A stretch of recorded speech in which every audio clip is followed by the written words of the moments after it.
Hello દોસ્તો, એક માણસે અમારા માથે કરતા તો કરી લીધો છે. હવે એનો ફોકો છે ને હાર નથી ઝીલતો. હવે માણસે જઈને એમ કે છે સમાધાન કરવા છે, સમાધાન કરવા છે. પણ કઈ વાતના સમાધાન કરવા છે, કેવા સમાધાન કરવા છે?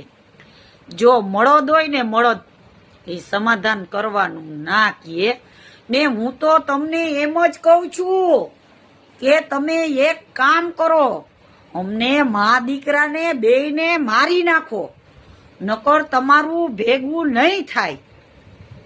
તમે અમને કાં મા દીકરાને મારી નાખો અને તારો ઓલો ચંપલ જેવા મોઢાવાળો છે ને, ઓલે ઇન્સ્ટાગ્રામની રીલ્સુમાં ફટાકડીયું દેખાડે છે ને, ફટાકડીયું, ઈ ભળવાને કેજે ઈ ફટાકડીયું